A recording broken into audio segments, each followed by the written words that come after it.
When it comes time to blending Lambic, producers have a brewery full of barrels to select from, each with their own characteristic.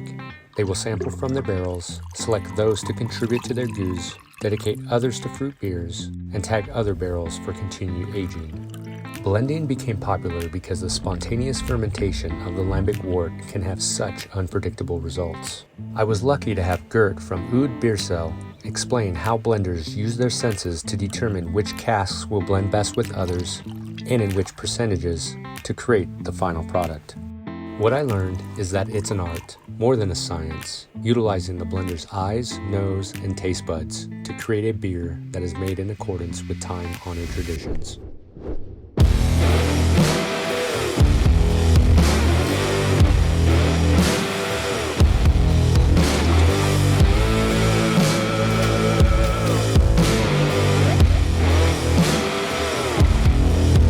Welcome everybody to Oud Beersel. I'm Gert Christiaens, owner, brewmaster of Oud Beersel Brewery in Belgium.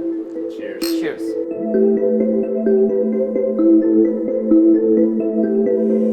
In 2003, I was sitting in a bar in Brussels and ordering Gueuze of Oud Beersel, my favorite beer. And the owner of the bar told me that it was last couple of bottles, the brewery closed down, so next time that I would come, I wouldn't be able to drink that beer. That was kind of a shock for me because as a little guy, I used to come here with my father to buy Lambic beer, and they served Lambic beers to their friends to let them discover the traditional beers from this region. I decided to contact the brewery, got on the phone with the old brewmaster, and the old brewmaster, he explained me that his nephew continued the brewery for the last 10 years, but then he was fed up with all the hard work. They didn't invest for the last 40 years in the brewery, so he closed down the brewery, closed the bar next to the brewery, and sold the whole stock of beer on bottles and wooden barrels. When I contacted the old brewmaster, my intention was to help him to safeguard traditional Lambic beers in the brewery, but at the age of 77, he was not going to do that, of course. So I started following brewing courses during 2 years. I brewed with the old brewmaster to take over his knowledge of the brewing process, the spontaneous fermentation, the wooden barrels, the aging, and the blending. And then in 2005, I decided to take over the brewery, start up again, and we launched the Oud Gueuze and Oud Creek of Oud Beersel again in 2007 with the aim of safeguarding traditional Lambic beers for the next couple of generations. So Lambic is the basis beer to produce an Oud Gueuze and Old Gueuze, traditional protected Lambic beer. Now, to make an Oud Gueuze, we need different years of Lambic. So we take a young Lambic that has less than 1 year, because there's still some sugar unfermented in that Lambic, and there's still microorganisms, yeast, that are active and that can help fermentation. And then we blend in old Lambic, and old Lambic is Lambic as of 1 year old, but you can age Lambic for different years, multiple years on wooden barrels. So in a blend, we take an average between 18 to 22 months in our blend, but we take some young beer, we take some old beer, we blend the beer together, bottle it, and then on bottle the beer starts re-fermenting. And so a blend of re-fermented Lambics on bottle is called an Oud Gueuze, and it needs at least 6 months of fermentation to be at its best point. Why? Because we use Brettanomyces. Brettanomyces, they're coming due to the inoculation, they're coming into the wort. So these breads, they're capable of fermenting all complex sugars, but they're very slow. So it takes them 6 months about to do the whole fermentation. And so after these 6 months on bottle, you have the special character of a traditional Gueuze. In the past, people used to bring cherries to the brewery. They had their trees standing in their garden. Not everybody was working, and so there was time to pick cherries, and then they brought the cherries to the brewery. The brewers, they put the cherries on the Lambic, and the cherries, they fermented on the Lambic. We have our own cherry orchard here in the back of the brewery, and we buy cherries for our Oud Creek.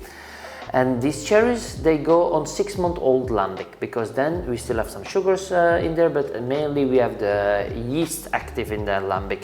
And so these cherries go on the Lambic with the pit and the skin, and ferment from the Lambic, ferment the sugars from the cherries. And the pit is very important, because the pit gives, in contact with the beer, gives an almond flavor to the beer. After half a year, 6 months on Lambic, we extract the remaining of the cherries, and then we have cherry Lambic. To produce an Oude Kriek, like the sister version of an Oude Gueuze, but then with the cherries in there, we blend in different years of Lambic on the cherry Lambic, and re-ferment some bottle, and that's called an Oude Kriek.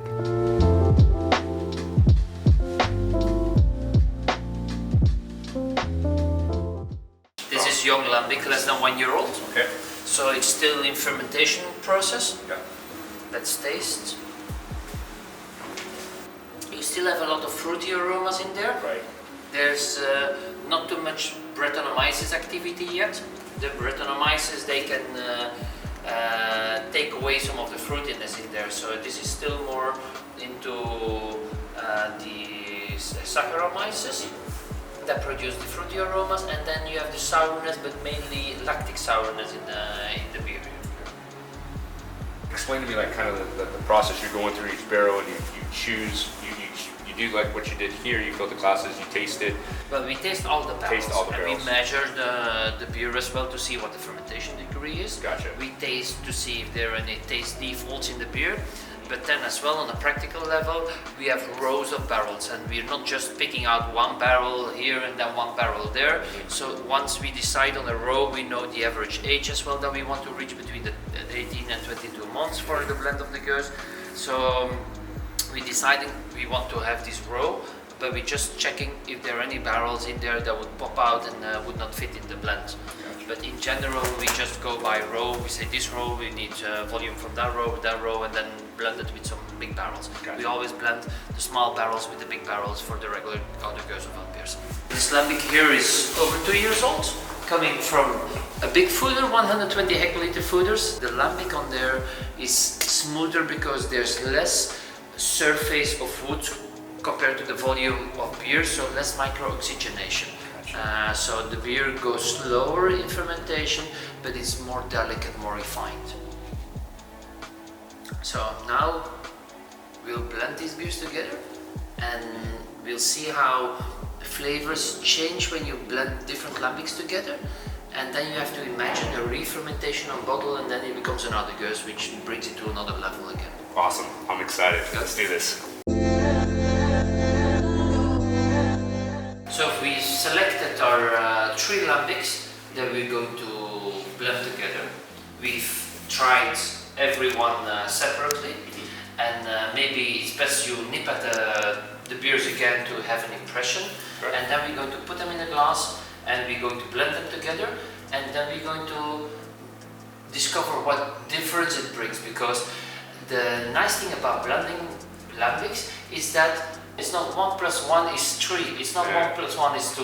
Yeah. It's like it brings you in another world. You can take 2 lambics that are not amazing, you blend them together, and they're the best lambic that you've ever tried. Right now, you're probably looking for like the base of the lambic. Is that how you really? Yeah, but you see, we have a lambic of 2 years old, Yeah. we have a lambic that is more than a year, Yeah. and then we have some younger lambic. Right. Normally, this young lambic, is to provide with sugars and provide with some ferment some yeast. So I would take my 2-year-old beer, Okay. and put it in the blend.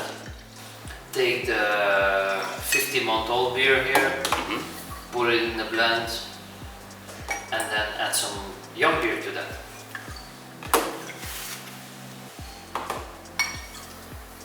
And then we have to try it.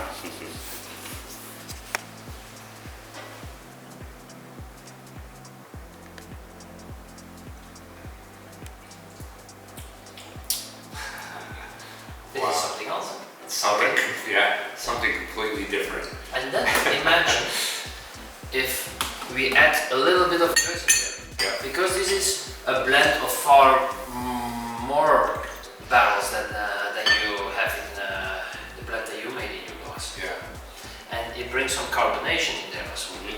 The re-fermentation on bottle does something with the beer. It does. And then the carbonation brings in some flavors as well. Yeah. It's amazing. It's completely complex. Yeah. Completely, and it's just absolutely amazing to see what 3 different ages, 3 different barrels, and then like you said, adding a little bit of the the Gueuze to it. It's just all that. That is just for our tasting to give you an impression. But it's just funny because again, they're all three. Everything's been a different flavor or profile on the palate. It's crazy. It's absolutely amazing. And this beer is very complex now, and it's very round. Yeah.